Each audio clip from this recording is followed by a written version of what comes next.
Salam budaya, kembali lagi di channel ini, Bartolomeo Saganyu. Sekarang kita akan membahas tentang mengapa Majapahit itu bisa runtuh dalam sejarah. Di video yang kemarin kita sudah membahas tentang asal-usul nama Prabu Brawijaya dan silsilah Raja-Raja Majapahit. Dan di silsilah kemarin itu tertulis bahwa raja terakhir Majapahit bernama Bre Pandansalas atau nama lainnya Suraprabawa ya. Tetapi kalau misalnya kita cari di Google ya misalnya daftar nama raja-raja dari dinasti Rajasa, ternyata setelah Suraprabawa ada tertulis Bre Kertabumi. Nah, mengapa di silsilah kemarin itu tidak ada tertulis Bre Kertabumi? Berarti apakah tokoh itu fiksi? Nah, itu yang akan kita bahas pada hari ini. Dan sebenarnya Bre Kertabumi itu tertulis dalam naskah Pararaton dan sejarah ya. Kita sebagai rujukan Pararaton karena Nagara Kertagama itu hanya sampai pada pemerintahannya Hayam Wuruk. Oke, kita buka. Sebenarnya Bre Kertabumi itu tertulis dalam Pararaton. Tertulisnya seperti ini ya.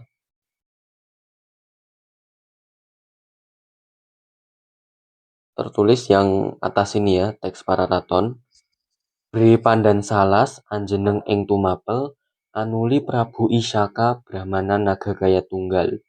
Prabu rong tahun. Tumuli sah saking kadaton putranira sang sinagara. Bre Koripan, Bre Mataram, Bre Pamotan, pamungsu Bre Kertabumi. Kapernah paman Bre Prabu Sang Mokta ring kadaton Isyaka Syunya Norayuganing Wong. Apa artinya? Nah, itu juga yang akan kita bahas di video kali ini. Pertama-tama kita perlu tahu siapa yang menemukan dan meneliti kitab ini ya. Saya ulangi, yang menemukan dan yang meneliti, yaitu seorang dari Belanda bernama Jan Laurens Andries Brandes. Dia adalah seorang Belanda yang ditugaskan oleh pemerintahan kolonial untuk mempelajari sejarah di Jawa gitu. Ia lahir di kota Rotterdam pada tahun 1857 dan meninggal di Batavia pada tahun 1905.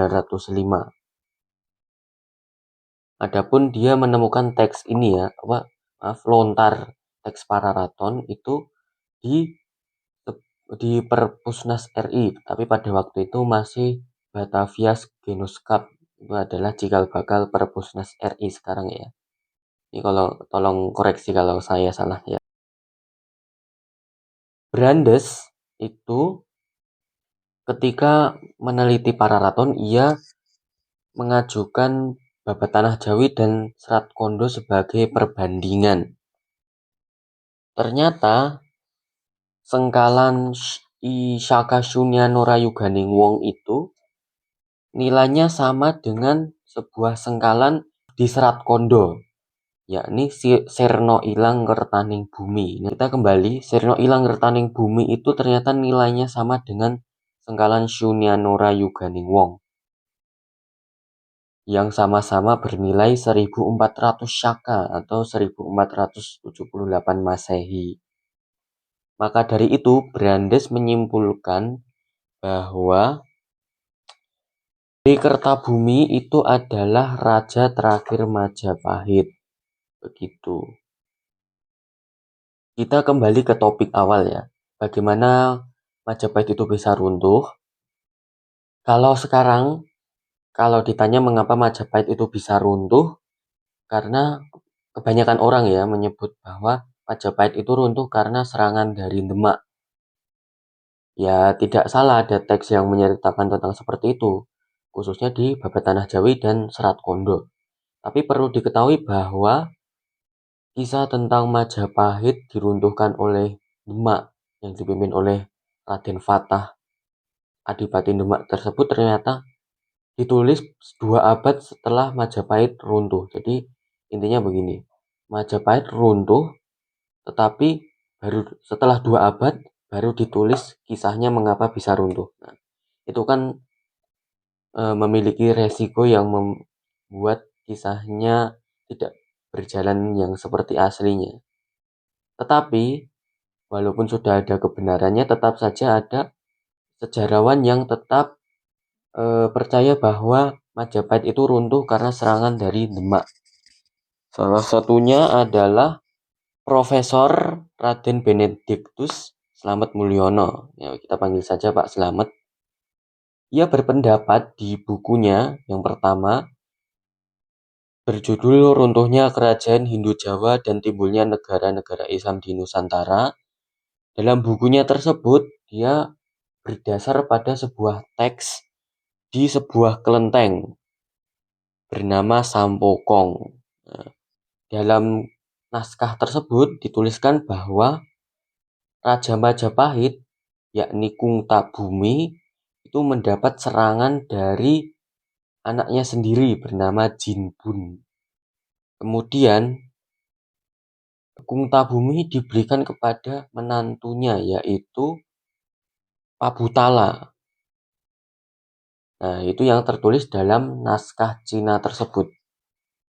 Pak Slamet ini menyimpulkan bahwa Kungtabumi itu sama dengan Bhre-Kertabumi. Sementara Jinbun itu ditafsirkan sama dengan Raden Fatah. Kenapa? Karena Raden Fatah itu mendapat gelar Senopati Jimboningrat. Dalam Serat Kondo tertulis begitu. Kemudian ia menafsirkan Pabutala sama dengan Rana Wijaya. Jadi itu adalah isi dari buku Pak Slamet Mulyono tersebut. Tetapi karena ia menerbitkan bukunya itu pada pemerintahan Orde Baru itu tidak boleh disebar bukunya. Kenapa? Karena bukunya dia itu kontroversi, menyebutkan bahwa Wali Songo itu berasal dari Cina. Salah satunya ya, Sunan Kalijogo itu disebut nama aslinya adalah Gansicang. Kemudian Sunan Bonang itu tertulis nama aslinya Bongang. Terus Sunan Ngampel itu tertulis nama aslinya Bung Suihu. Nah, itu adalah nama-nama asli Wali Songo di buku yang kontroversi tersebut.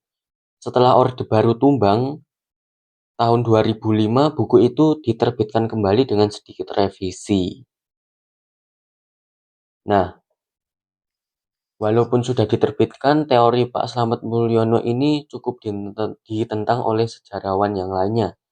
Karena Pak Slamet ini cukup unik, karena dia belum pernah membaca teksnya langsung. Jadi dia membahas tentang teks Sampokong, tapi dia belum membaca teksnya langsung dari kelentengnya. Melainkan dari sebuah buku bernama Tuan Kurau. Jadi lebih jelasnya begini. Dia membaca sebuah buku berjudul Tuan Kurau. Di buku Tuan Kurau terdapat kutipan dari naskah kronik Cina tersebut. Nah, maka dari itu Pak Slamet ini mencari tahu tentang teks tersebut. Nah, tetapi tetap ada sejarawan yang berpendapat bahwa Majapahit itu tidak diruntuhkan Demak. Jadi kalau Pak Slamet tadi kan berpendapat bahwa Majapahit itu diruntuhkan Demak. Tapi sumbernya lemah karena dia belum membaca teksnya langsung.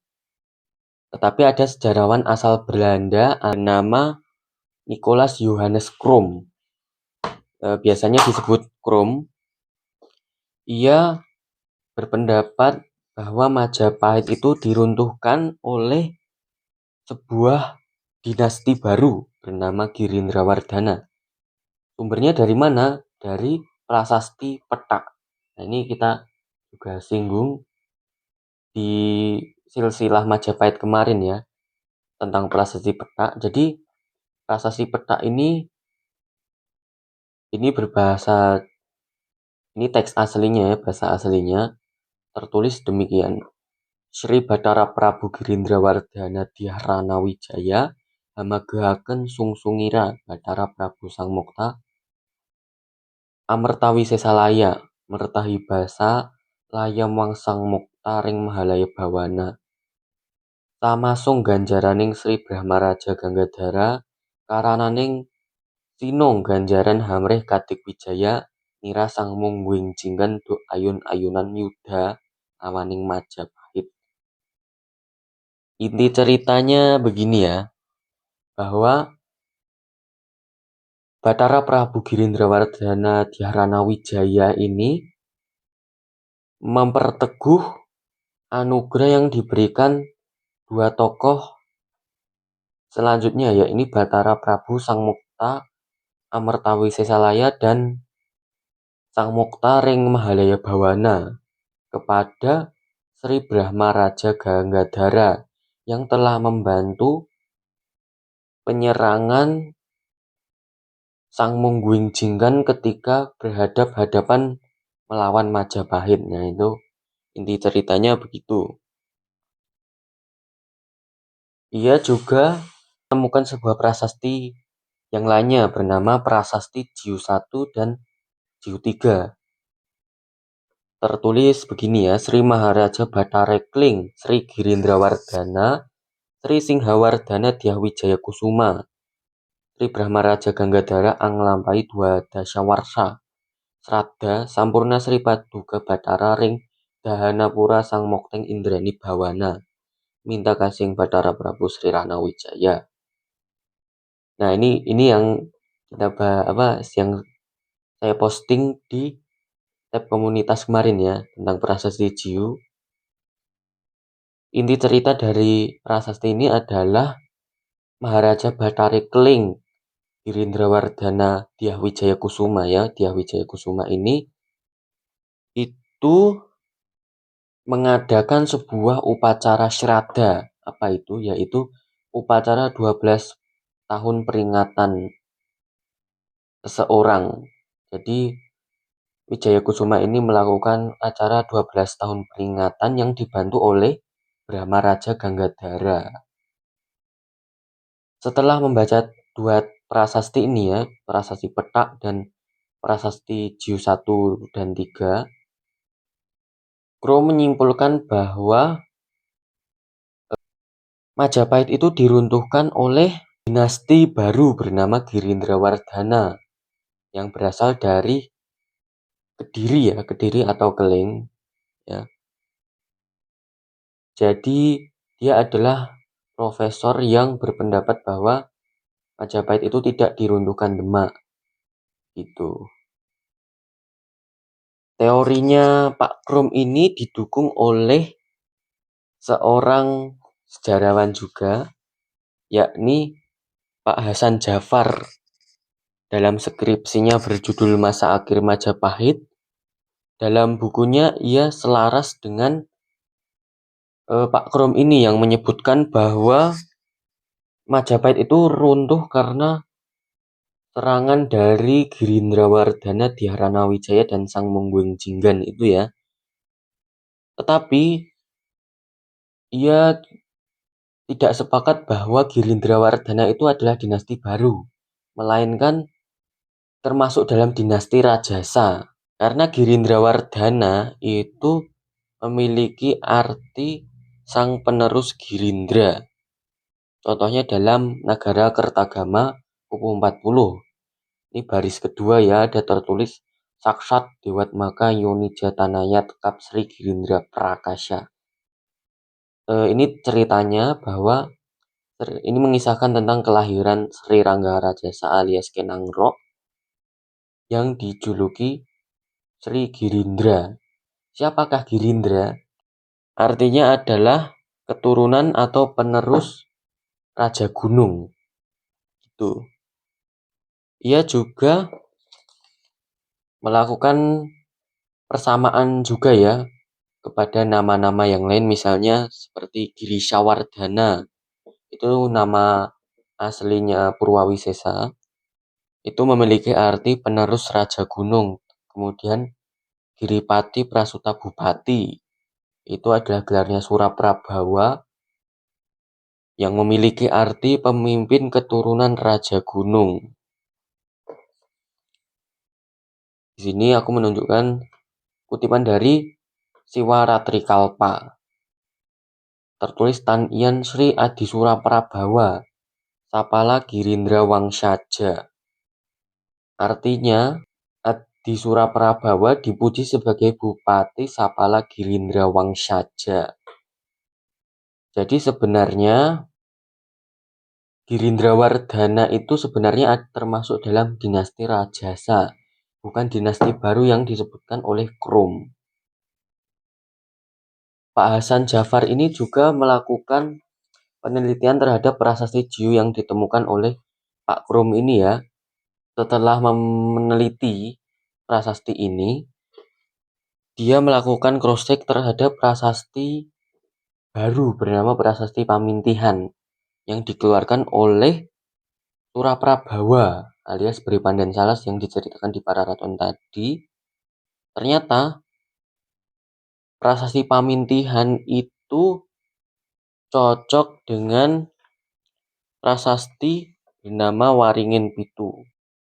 Dalam prasasti Waringin Pitu disebutkan ini dikeluarkan pada pemerintahan Sri Kertawijaya. Pada waktu itu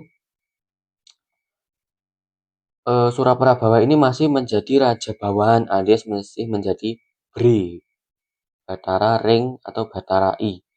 Masih bergelar Paduka Batara Ring Tumapel. Masih menjadi raja bawahan di Tumapel. Maka dari itu, Pak Hasan Jafar ini menerjemahkan teks yang ada dalam Pararaton, yaitu menjadi seperti ini. Bri Pandan Salas menjadi raja bawahan di Tumapel, kemudian menjadi raja pada Sengkalan Brahmana Naga Kaya Tunggal alias pada tahun 1388 Syaka. Baru menjadi raja 2 tahun, kemudian pergi dari istana. Lalu digantikan oleh siapa? Digantikan oleh anak-anak Sang Sinagara yang sulung bernama Bre Koripan, kemudian Bre Mataram dan Bre Pamotan, yang bungsu bernama Bre Kertabumi. Terhitung paman Bre Pandan Salas, yakni Bre Prabu Sang Mukhtar Kedaton yang meninggal di Kedaton pada Sengkalan Sunan Norayuganingwong. Siapakah dia? Yakni Bre Kertabumi. Kita kembali ke Pak Slamet Mulyono. Setelah menerbitkan sebuah buku yang kontroversial itu, dia menerbitkan sebuah buku lagi bernama Pembukaan Persada Sejarah Leluhur Majapahit.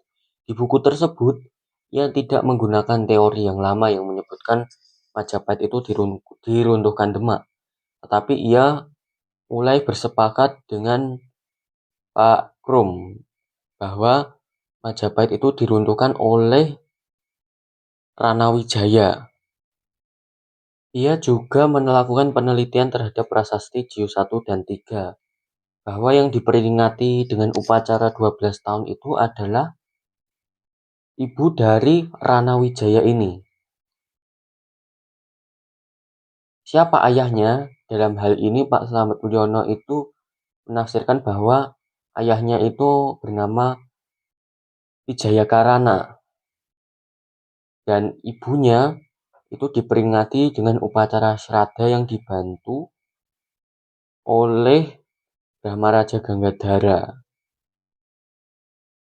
Teorinya Pak Slamet ini didukung oleh sejarawan perempuan bernama Nia Kurnia Solihat Irfan yang ia juga sepakat yang diberi gelar Batara Ring Dhanapura Sang Mokteng Indrani Bawani itu adalah perempuan, yakni Ibu Ranawijaya. Tetapi beliau mengoreksi bahwa ayah dari Ranawijaya itu bukan Wijayakarana, melainkan Rajasa Wardana atau sanksi nagara. Mengapa demikian? Karena dia bersumber dari sebuah buku asal Portugis bernama Suma Oriental. Di buku tersebut dikisahkan bahwa seorang Portugis bernama Tommy Pires itu datang ke Jawa ingin belanja dan dia juga melakukan penelusuran terhadap raja-raja di Jawa tersebut. Ternyata setelah diketahui bahwa raja pada waktu itu bernama Batara Fojaya yang merupakan ejaan Portugis dari Batara Wijaya. Kemudian juga ia mendapat informasi bahwa sebelum Batara Fojaya itu nama raja sebelumnya bernama Batara Mataram. Dan sebelumnya bernama Tangsi Nagara alias ayahnya.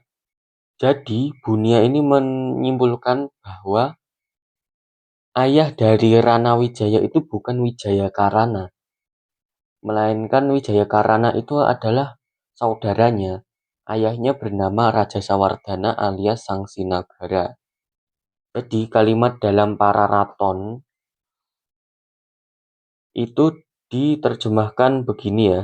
Dari Pandan Salas menjadi raja di Tumapel, kemudian menjadi raja di Majapahit pada Sengkalan Brahmana Naga Kaya Tunggal. Baru berkuasa 2 tahun. Kemudian pergi dari istana anak-anak Sang Sinagara. Jadi yang pergi dari istana itu anak-anaknya Sinagara, bukan Beri Pandan Salas. Yang sulung bernama Bre Koripan atau Bre Kahuripan, kemudian Bre Mataram, Bre Pamotan, dan yang bungsu bernama Bre Kertabumi. Mereka melakukan basis perlawanan ya di Jinggan sehingga Bre Koripan ini digelari Sang Mungguing Jinggan. Kemudian terhitung paman mereka berempat, yaitu Bre Prabu yang meninggal di Kedaton. Siapa? Dalam hal ini ia adalah Bre Pandan Salas, bukan Bre Kertabumi ya. Jadi yang meninggal di Kedaton menurut tafsir Nia Kurnia Solihat Irfan adalah Bre Pandan Salas alias Suraprabawa. Jadi begini ya. Ini adalah teori dari Pak Hasan Jafar dan ini adalah teori Nia Kurnia Solihat Irfan. Teori Hasan Jafar dikisahkan bahwa Wikramawardhana ini mempunyai anak bernama Kertawijaya dan Dewi Suwita ini ya. Dan Kertawijaya ini punya adik bernama Raja Sawardana Sinagara. Kemudian teorinya Nia Kurnia seperti ini. Disebutkan bahwa Raja Sawardana ini bukan adiknya, tetapi mungkin anaknya ya. Kemungkinan, tapi karena ini belum jelas. Bunia ini melakukan persamaan dengan nama-nama di Pararaton dan nama-nama yang ada di prasasti yang tadi. Misalnya Bre Kahuripan dan Bre Mataram itu ditafsirkan sama dengan Samara Wijaya dan Wijaya Karana berdasarkan dengan prasasti Waringin Pitu tadi ya.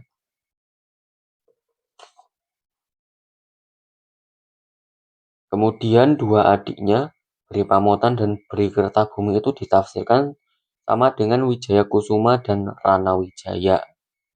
Itu mari kita coba bandingkan silsilah ini mana yang benar ya. Kertawijaya dalam teorinya Pak Hasan Jafar itu mengatakan bahwa Kertawijaya ini mempunyai adik bernama Raja Sawardana. Sedangkan dalam Pararaton disebutkan bahwa Kertawijaya ini adalah anak bungsu.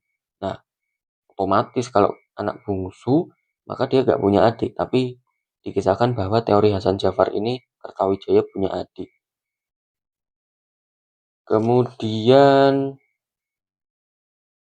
Kemudian dalam teorinya Hasan Jafar disebutkan bahwa Rana Wijaya ini membunuh Bre Kertabumi, pamannya ya.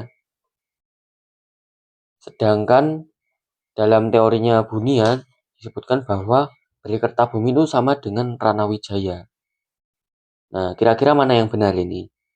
Nah, kalau aku itu pendapat dengan teorinya yang Bunia. Kenapa? Karena pada waktu itu ada sebuah berita dari Cina. Berita Xiao Zongzilu jilid 104 mengisahkan bahwa ada Raja Jawa bernama Bula Gedename yang mengirim utusan untuk mempersembahkan upeti, tapi kapalnya rusak dilanda angin topan ya. Nah, Bunia menafsirkan bahwa Bula Gedename itu sama dengan Bri Kertabumi. Jadi pada waktu itu raja dipimpin oleh Ranawijaya alias Bri Kertabumi, dan ketika Tommy Pires datang ke Jawa, itu sebenarnya adalah dari keturunan Sang Sinagara. Jadi kesimpulan dari video ini adalah ketika Bri Pandansalas alias Suraprabawa diangkat menjadi Raja Majapahit, baru berkuasa 2 tahun, 4 keponakannya itu pergi dari istana karena mereka kecewa. Akhirnya, mereka membuat basis pertahanan di Jinggan sehingga Bri Kahuripan yang memimpin basis perlawanan tersebut dikenal dengan Sang Mungguing Jinggan. Setelah mengalahkan Majapahit, Wijaya Kusuma dinobatkan sebagai Raja Kediri. Pada masa pemerintahan Wijaya Kusuma, ia melakukan upacara Shraddha mengenang ibunya yang bergelar Batara Ringdanapura Sang Mokteng Indrani Bawana yang dibantu oleh Brahma Raja Ganggadhara. Setelah Wijaya Kusuma turun tahta, tahta diberikan kepada adiknya Ranawijaya yang bergelar Batara Prabu Girindrawardhana Dyah Ranawijaya. Dalam catatan Tommy Pires di Soma Oriental, tertulis bahwa raja pada waktu itu bernama Batara Fojiyaya. Diprediksikan bahwa Batara Fojiyaya itu adalah ejaan Portugis untuk Batara Wijaya yang merupakan singkatan dari Batara Prabu Girindrawardhana Dyah Ranawijaya. Adapun Batara Wijaya itu akan berkembang menjadi Brawijaya yang kemudian pada zaman Mataraman berubah menjadi Bruwijoyo. Nah, nama inilah yang dipakai dalam cerita di Babat Tanah Jawi dan Serat Kondo. Nah, karena pada waktu itu sejarah tentang Majapahit itu masih terkubur, maka dari itu Pujangga Jawa Mataraman mengarang cerita bahwa raja-raja Majapahit itu adalah Brawijaya yang bergelar pakai angka. Jadi begitu kesimpulannya teman-teman. Intinya kerajaan Majapahit itu runtuh karena diserang oleh 4 orang ini, keponakan dari sang raja Suraprabawa ini. Yang kemudian pusat pemerintahan berada di kota Daha. Oke, segitu saja penjelasan tentang keruntuhan Majapahit pada hari ini. Semoga kalian paham dengan penjelasan yang ada di video ini. Salam budaya.